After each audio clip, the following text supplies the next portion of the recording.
Today we're taking a deep dive into something really special, Tokyo's winter food scene. We're talking 2 weeks, imagine that, for a first-timer. 2 whole weeks dedicated to eating your way through Tokyo. I think, well, a lot of people don't realize that winter in Tokyo, it's not just about, the cold and the snow. It's actually about a whole different side to Japanese food. This is when you get those, cozy, soul-warming dishes, ingredients that you just wouldn't find as good at any other time of year, You're really making me rethink those spring cherry blossom trip plans, So what kind of dishes are we talking about here? What should I be daydreaming about? Okay, picture this. You're in a warm, inviting izakaya. It's cold outside, but you're cozy inside. And in front of you is a steaming hot pot of nabe. You've got all these amazing seasonal vegetables, the freshest seafood, tender meats. It's basically a winter tradition in Japan. Nabe hot pot. Okay, I'm adding that to my list right now. But what else am I missing out on if I just stick with the typical spring or autumn visit? Oh, let's not forget oden. Imagine a simmering pot of dashi broth, right? Infused with soy sauce, mirin, just a touch of sweetness. And you've got daikon radish, fish cakes, tofu, eggs, all soaking up that amazing broth. It's comfort food, pure and simple. Oden, all right, got it. Sounds perfect for a chilly Tokyo night. You also mentioned these special winter ingredients, though. What makes them so unique? Well, winter in Japan is about embracing the freshest, the most flavorful ingredients. Like seafood. The cold waters bring in this incredible, rich, fatty fish like tuna, yellowtail. You won't believe how buttery and flavorful it is. So we're talking melt-in-your-mouth seafood, hearty hot pots, warming stews.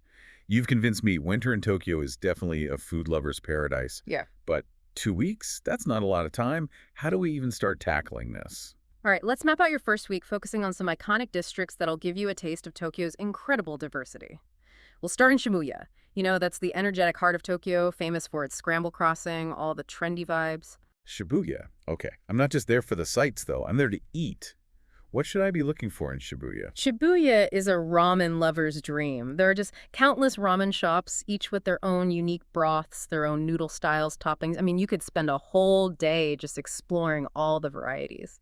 From rich tonkatsu to lighter shoyu ramen. Stop, I'm getting hungry already. Ramen's definitely on the list, but anything else in Shibuya that screams Tokyo food experience? Oh, you can't miss the conveyor belt sushi. It's fast-paced, it's fun, and you get to see all these colorful plates of sushi whizzing by. You just grab what you want. It's an awesome way to try a lot of different sushi without spending a fortune. Okay, conveyor belt sushi, I'm in. It's like a game, right? All right, so Shibuya's a must. What's next on our whirlwind tour of Tokyo? Let's head to Shinjuku. It's known for its skyscrapers, the lively nightlife, and most importantly for us, those amazing yakitori alleys. They really transport you back in time. Shinjuku, yakitori alleys, now you're speaking my language. But for those of us who haven't had the pleasure, what exactly is yakitori? Basically, it's grilled chicken skewers, but it's so much more than that. You've got bite-sized pieces, perfectly seasoned, grilled over charcoal, and each skewer is different. Some have succulent thigh meat, others have crispy skin, even flavorful cartilage. There's a yakitori for everyone. Grilled chicken skewers over charcoal. You had me at grilled. What's the atmosphere like in these alleys? Imagine this. You're walking down these narrow alleys. The air is thick with smoke, the smell of grilling meat everywhere. Tiny yakitori stalls lining the streets, each with their own regulars, a lively, boisterous atmosphere. It's a complete sensory overload, but in a good way. Sold. Shinjuku it is for the yakitori alley experience. This itinerary is getting better by the minute. We're not done exploring Tokyo, though, are we? Nope, not even close. Next stop, Harajuku. Famous for its youthful energy, the vibrant street style, and of course its unique food scene. Here, it's all about kawaii. That's the culture of cuteness. Harajuku, kawaii, okay. I'm sensing a sugar rush coming on. What kind of sweet treats are we talking about? Oh, get ready for an explosion of color and cuteness. Harajuku has tons of themed cafes, serving up everything from towering pancakes piled high with syrup and whipped cream to these elaborately decorated parfaits bursting with fresh fruit, ice cream, and traditional Japanese sweets called wagashi. Okay, so Instagram-worthy desserts, over-the-top sweetness, a whole lot of fun. Sounds like a must-visit for anyone with a sweet tooth. Right. But you've got one more stop planned for us in Tokyo, right, to balance out all that sugar. You know me too well. To wrap up our week in Tokyo, we're going to Asakusa. It's a district that offers a peek into the city's more traditional side. Think ancient temples, historic streets, a slower pace of life. Asakusa, a step back in time, I like it. But let's be honest, I'm always thinking about food. What kind of culinary experiences await us in Asakusa? Asakusa is known for its street food, especially around the Sensoji Temple. You'll find vendors selling mochi, those chewy rice cakes often filled with sweet bean paste, and dango, skewered dumplings made from mochi flour served with different sauces. Mochi and dango? Okay, adding those to my list. Anything else we should be on the lookout for in Asakusa? Keep an eye out for melon pan. Now, despite the name, it doesn't actually have any melon in it. It's a sweet bread with this crispy, cookie-like crust that, well, kind of looks like a melon, I guess. It's a popular snack, perfect to munch on while you're exploring those charming streets. Melon pan. Got it. All right, so we've covered the bustling energy of Shibuya, the atmospheric yakitori alleys of Shinjuku, indulged our sweet tooth in Harajuku, and experienced the traditional charm of Asakusa. That's quite a whirlwind tour of Tokyo's food scene. And that's just the beginning. We've given you a great foundation for your first week in Tokyo, but there's so much more to explore. Next time, we'll go beyond the capital. We'll dive into the culinary delights of Kyoto and Osaka.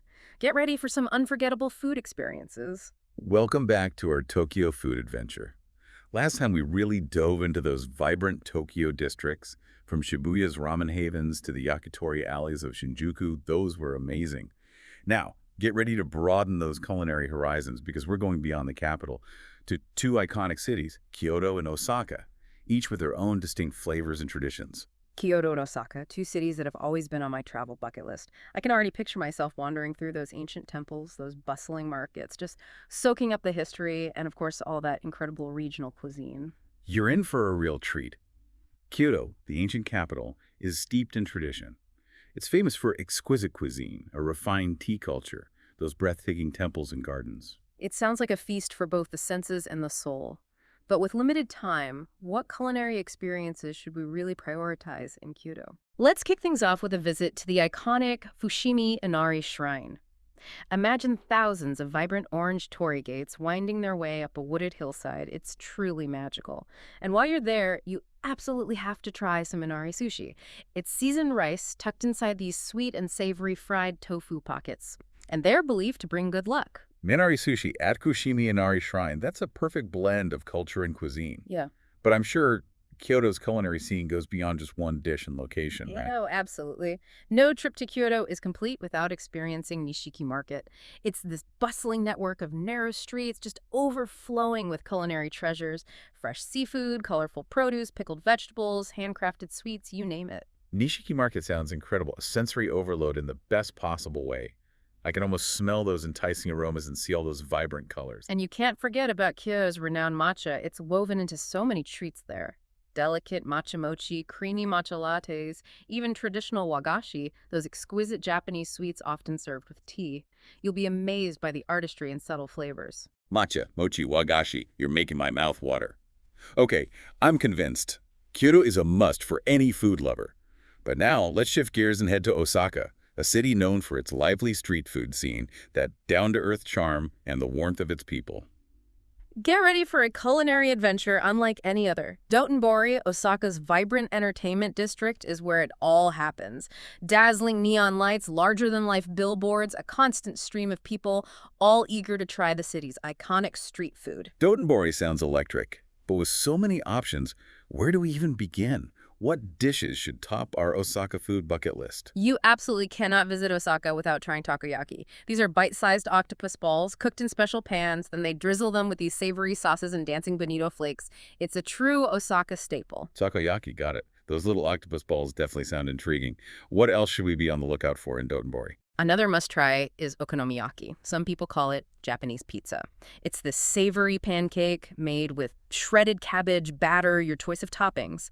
It's cooked on a hot griddle and served piping hot with a variety of sauces and mayonnaise. All right, so takoyaki for the unique experience and okonomiyaki for a taste of Japanese pizza. I'm really loving the variety and creativity of Osaka's street food. But there must be more to Osaka than just Dotonbori, right? You're right. If you want a taste of old-world Osaka, head to Shinsekai. It's got this retro atmosphere and its signature dish, kushikatsu. Shinsekai and kushikatsu. Those are new ones for me. Tell me more. Shinsekai is like stepping back in time, narrow streets, colorful signage, that nostalgic charm. And kushikatsu, well, it's a deep-fried experience you won't forget. Deep fried. You have my attention. So what exactly is kushikatsu? Picture an array of skewered ingredients, everything from succulent meats and fresh seafood to seasonal vegetables, even cheese, all coated in a light, crispy batter and deep-fried until golden. They're served with a dipping sauce, but there's one important rule: absolutely no double dipping. No double dipping. Got it. That's a good rule for any shared food experience.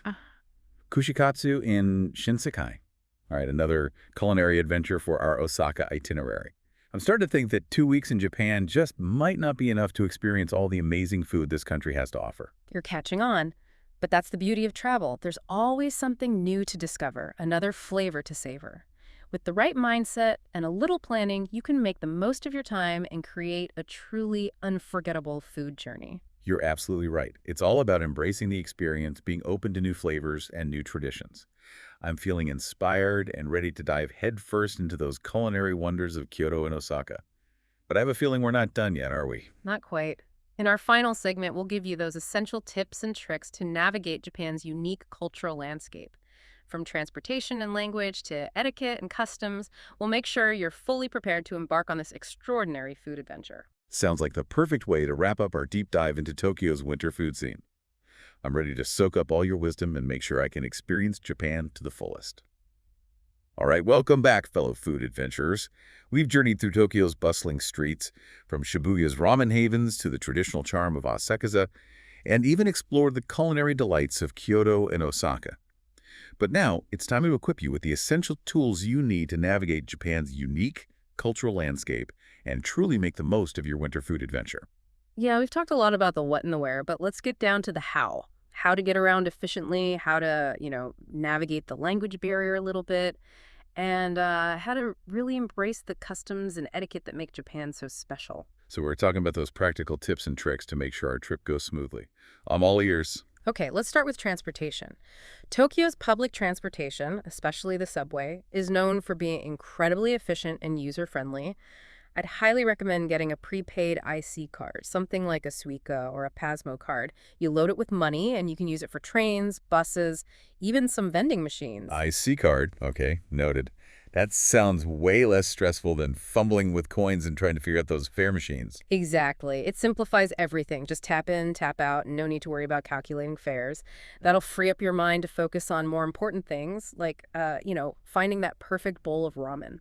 Speaking of ramen, I'm a little curious about the language barrier.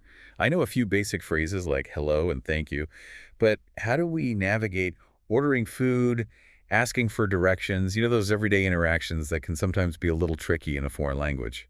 Even if you don't speak Japanese, you'll be fine. A lot of signs and menus have English translations these days, and people in tourist areas are pretty used to helping visitors out. But learning a few key phrases, that'll definitely enhance your experience and show respect for the local culture. Okay, so besides hello and thank you, what phrases should we absolutely know? Simple things like sumimasen, kudasai means please, and arigatou gozaimasu is thank you very much. Those will get you a long way. And when it comes to ordering food, if you're not sure what something is, just point to it on the menu and say kudasai. A smile and a willingness to try new things, that goes a long way. That's great advice. A smile and genuine effort can work wonders. But what about etiquette? Are there any customs or do's and don'ts we should be aware of, especially when it comes to dining? Japan has a rich culture of etiquette. And while visitors aren't expected to know every little detail, there are some key things to keep in mind. For example, tipping. It's not customary in Japan. In fact, it can sometimes even be considered rude. So when you get your bill, just pay the exact amount. No tipping. Interesting. That's definitely different. Anything else about dining customs we should know? Slurping your noodles, especially ramen, is not only acceptable, it's actually considered a sign of enjoyment. Shows the chef you're really savoring their creation. Don't be shy about slurping away. Slurping encouraged. I love it. It sounds like Japanese dining etiquette is really about embracing the whole experience, showing appreciation for the food. Exactly. And speaking of appreciation, it's customary to say itadakimasu before you start your meal. That means I humbly receive, and gochisusama deshita after you've finished, which expresses gratitude for the food and the effort that went into preparing it. Itadakimasu and Gochi Susama de... Okay, I'm writing that down. I'm getting a real crash course in Japanese dining etiquette here. Oh, and one more thing.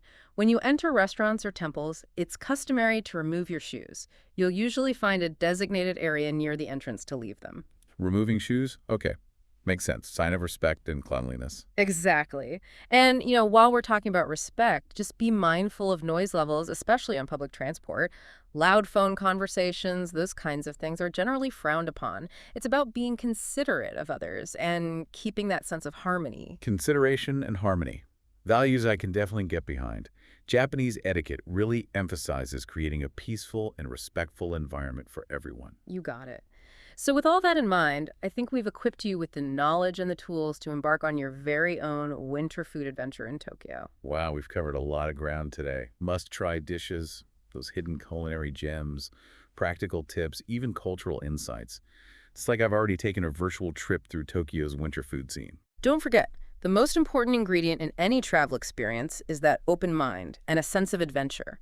Embrace the unexpected, savor every moment, and just let yourself be captivated by the magic of Japan.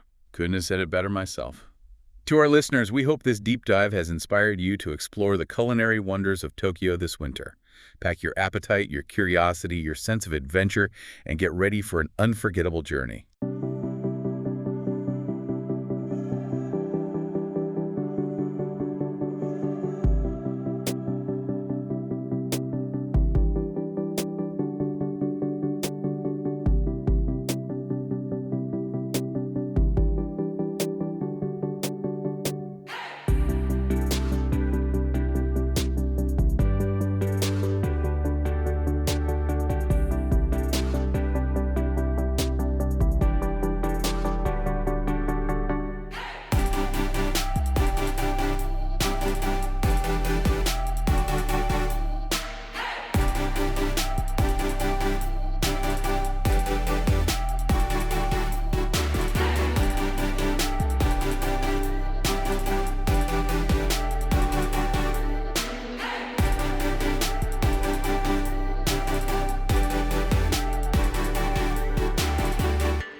go.